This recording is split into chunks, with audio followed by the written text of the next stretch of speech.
So there's this woman named Pamela Geller. She runs a hideous organization that is anti-Muslim, and she's running these ridiculous ads. She writes websites. Oh, let's, she calls it Islamo-realism because she's real about how vicious Muslims are and how they're all out for jihad and they're all trying to do Sharia law throughout the country. I know. Tennessee is almost besieged by Sharia law, and we almost lost Kentucky the other day to Muslims.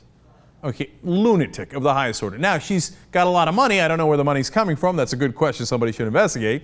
But all of a sudden, she's buying these big ads in New York and in San Francisco.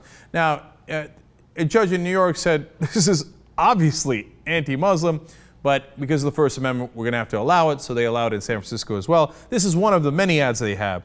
In any war between the civilized man and the savage, support the civilized man. By the way, quoting the psychopath Ayn Rand. Support Israel, defeat Jihad.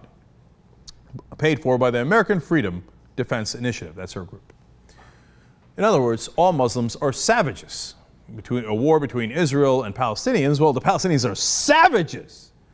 That's why they have ruthlessly occupied themselves. They thought, hey, you know what?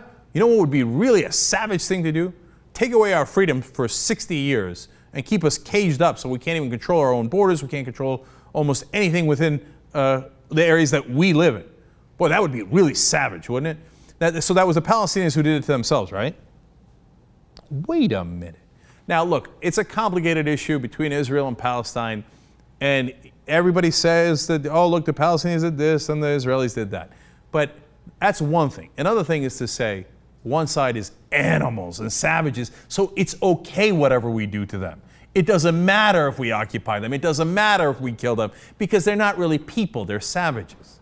I mean, of all people, for her, with the history that the Jews have had in this world, to make that kind of argument, it's stomach-churning. That's not just me saying it.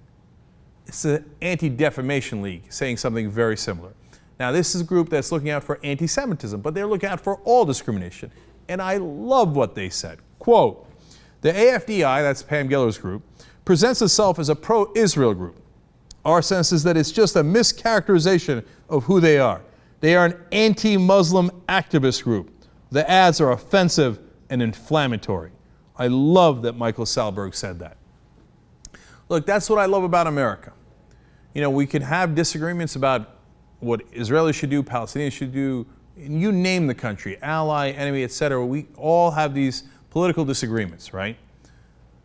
But we come together, as Bruce Springsteen said, wherever that flag is flown, we protect our own. And that's what the ADL is doing here. And they're not just protecting Jews, they're protecting all of us against discrimination. And they're doing it to people like Pam Geller who want to divide us, who want to use inflammatory language that has hurt not just Muslims and not just Jews, but so many people throughout the history of the world. So here to the ADL for sticking up against this bigoted Pam Geller.